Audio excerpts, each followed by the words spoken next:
All right, so there's been a lot of drama in the Movement for a People's Party, formerly known as a Movement for a People's Party. Now they are known as the People's Party. And I want to go through this. If anyone wants to, in the chat room, supplement with any extra tweets or any extra cringe, feel free. But the People's Party is apparently aware of a statement. Now, the People's Party is not really a people's party. I've made a couple videos over the last couple days of, the People's Party saying that they're anti-socialist, that they would rather work with Republicans and conservatives than socialists. I've shown a lot of tweets about how Nick Brana, over the last couple of months, I have shown a lot of content about how Nick Brana has lied about his position in the Bernie campaign, similarly to how people like Nico House lie about his position in the Bernie campaign in 2016. Again, and at the same time, these people had 5 years to orchestrate something, and they're just now getting started. I'm sorry, but it's a little bizarre to me. So I want to go over the story of the People's Party, because they are not having a good couple of hours. So with that, let's get in. So, where are we? So, for immediate release, Our Revolution Los Angeles tweets out the following statement. In May 2020, Orla announced its decision to partner with a Movement for a People's Party in an effort to build a new political party that truly represents the interests of the poor and working people of America. After much deliberation, we have unfortunately decided to part ways with MPP at this time due to differences in opinion and leadership style, including the structure, treatment of volunteers, and method of operations that have become apparent during the past few months. Throughout our work with MPP, several members of our organization have observed troubling components of MPP's organizational structure, including non-democratically elected leadership, lack of organizational transparency, lack of member and leadership accountability, and lack of bylaws and rules.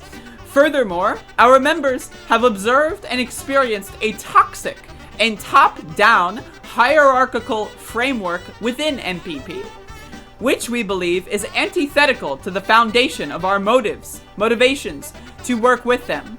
The most egregious example of this was when disagreement with organization leadership was expressed, those speaking up, as well as many who did not express discontent, were removed from the organization. I covered this a little bit ago, like maybe a couple of weeks ago, branded as infiltrators and accused of leeching members from MPP to the Democratic Party.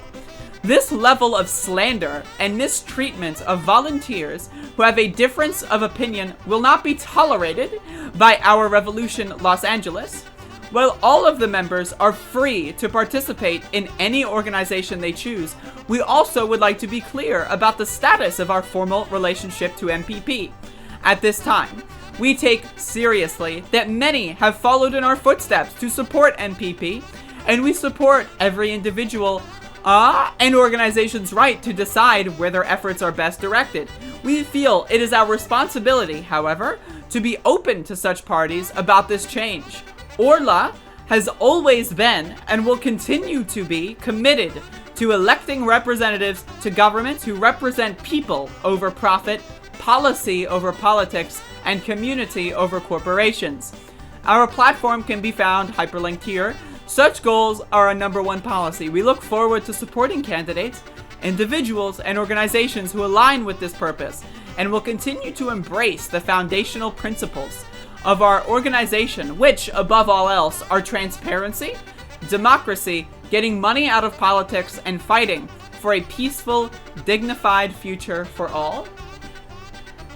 So the People's Party is aware of this statement, apparently. Did they tweet anything else? Okay, let me actually read this. Okay. Howie Hawkins, so this is Nick Brana, the founder of the People's Party. Now, it should be said, let me find the tweet here real quick. It should be said that this guy has basically, he's lied about his position within the Bernie 2016 campaign. And I'm going to bring up tweets right here real quick. So, as you can see here, Nick Brana was briefly on staff as a national political outreach coordinator, but finished the campaign as an intern. So this is what they're saying. And then you see right here, confirming Nick Brana's lie about his title would be enough for you to question whether or not people should put faith in this implementation, blah, blah, blah. I would appreciate it if you could share what sort of evidence would convince you that Nick Brana is intentionally deceiving people. Yep, he was an intern, not a staffer. He's exploiting people. Yes, yes, yes. And so these are people, again, contemporaneously. This is not, tweets from like random people yesterday. This is people contemporaneously when the Movement for a People's Party started, right? Saying Nick Brana wasn't Bernie's political director. Don't know why you didn't fact check him, right? And so here's someone else. Jeff Weaver confirmed to me that Nick was never part of the senior staff. So that needs to be said. So Nick Brana has lied about his position in Bernie's campaign for credential points, okay? So, Nick Brana tweets this out 7 hours ago. Howie Hawkins recently gave an interview in which he claimed MPP excluded him from the People's Convention because the Green Party was too socialistic. That is untrue. Socialists did speak at the People's Convention and we're proud of it. Many of our members are socialists. I'm a member of DSA. We also encourage people to vote their conscience throughout the election. Now, those things are not mutually exclusive. You can be a socialist, but kind of like a crypto socialist, and you can be a socialist, but openly socialist, right? When a party says you are too openly socialist versus some people that are crypto socialist, that's a genuine, legitimate distinction, especially when it comes to optics. If you share our vision of a party free of blah, blah, blah, we respect the Green Party, but the majority of Americans believe that we need a major new party to do so. We wish them blah, blah, blah, blah, blah. So these guys are in full damage control mode. Okay. Are they tweeting about this at all? Okay. In response to the statement released today by Our Revolution LA that we believe to have an intentional misrepresentation of actual events, Analis Garcia, former vice chair of Orla, has responded with her first-hand account. All right. I don't know if I'm going to read that. I'm just looking at the rest of this. We are aware. Okay, so I guess I'll read this. Why not? Like, let's get all of this material in here, whether or not it's supporting my agenda or not. So, oh Jesus, a lot of text. Oh my God. Oh, I don't. Ooh. All right, I'm gonna have to delegate this. Someone read this for me and give me the fucking TLDR. I'm sorry. But we have screenshots here of people within the Slack here.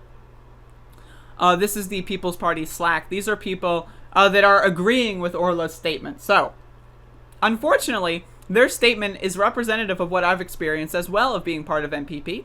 Several people I know within MPP were banned without notice or reason simply because they were asking for reasonable changes that would have helped with transparency and accountability within MPP.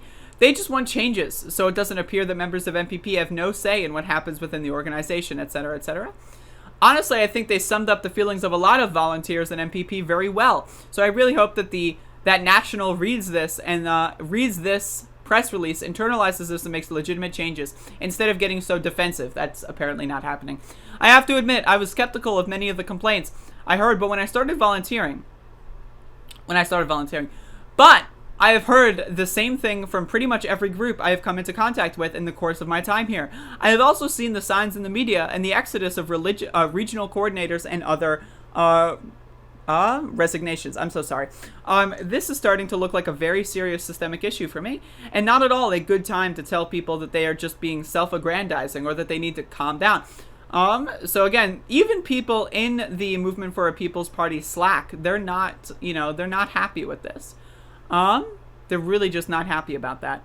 And like, this is just an extremely hilarious, series of events. So in the field guide, for the Movement for a People's Party, this is another thing that's very interesting. Unions are increasingly fed up with the leaders' cozy relationship with Democrats, as well as corruption, stealing from the coffers as in the UAW. The Democratic Party consistently supports labor management, not the workers.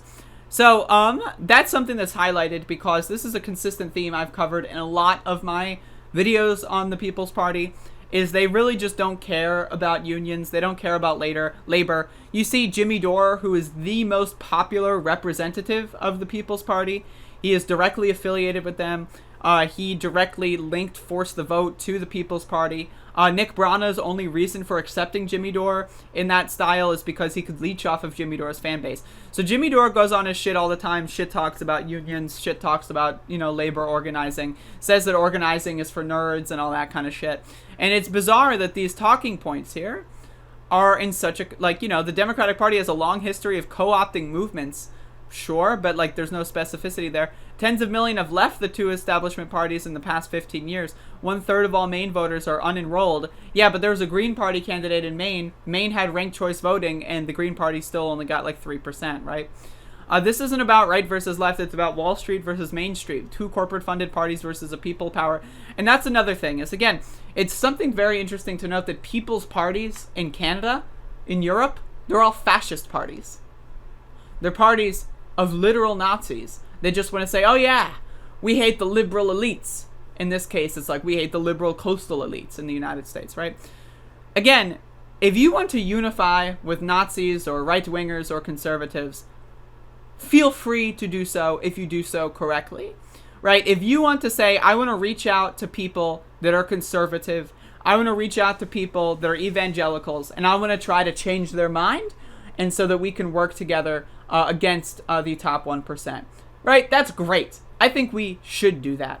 But there are ways of doing that compromise your values, and there are ways of doing that do not compromise your values. If you want to go out there and interview conservatives in red states or whatever, and try to get them on board and have down-to-earth conversations with them to de-radicalize them, great. Perfect. Amazing.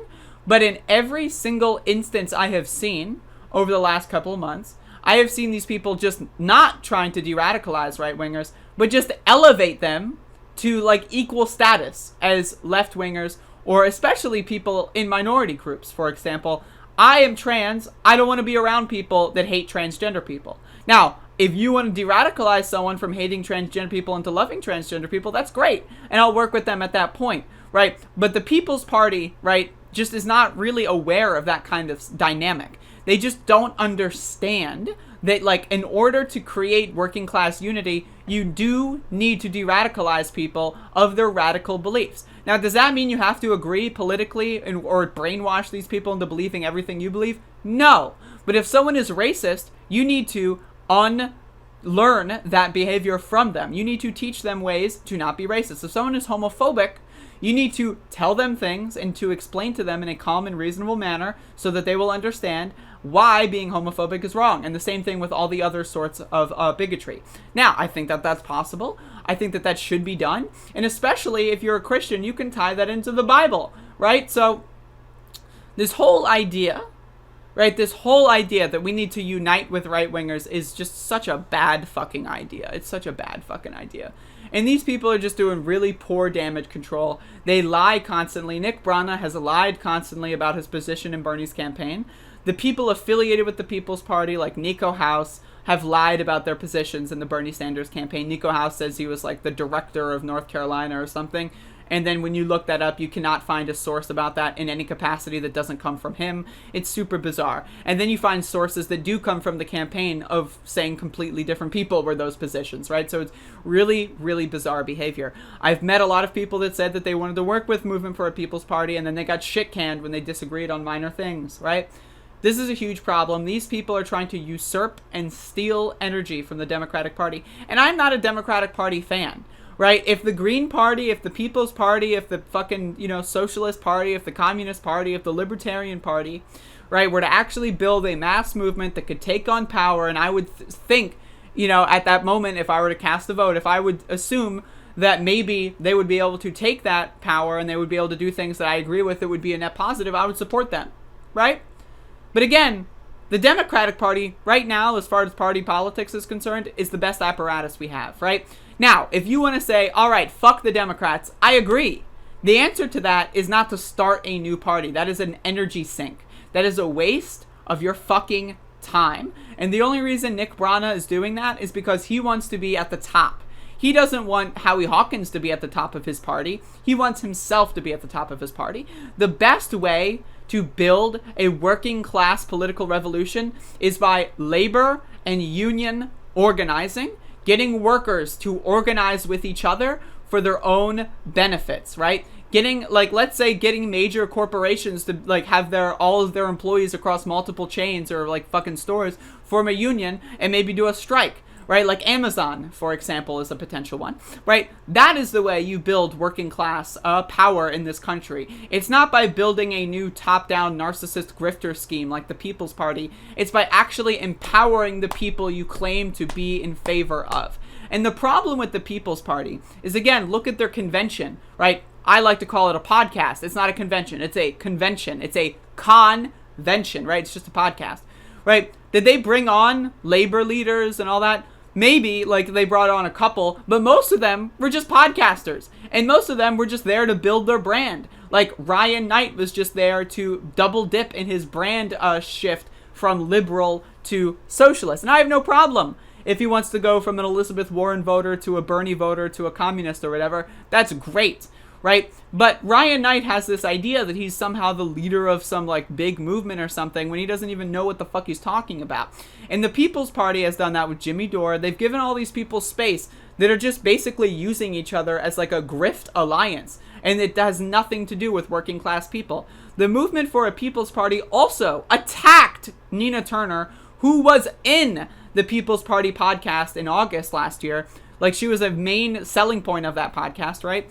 They've been attacking her candidacy because she's running as a Democrat and not as a People's Party candidate for a party that doesn't even exist yet in a special election, right? They're that fucking delusional. So these people, again, I just wanted to say, they're not having a good week. They're not having a good last couple hours, right? And again, the People's Party, let's be honest with this. The People's Party, they had a very bad original concept. It was carried out poorly, and the cover-up was one of the worst in the history of cover-ups. It's very simple. Bad deal, should have never been thought of. Somebody really messed up, and they had the worst cover-up ever. And where it should have stopped is at the deal standpoint, when they thought about it, because whoever thought of that idea, I think, is in big trouble. Thank you. Thank you.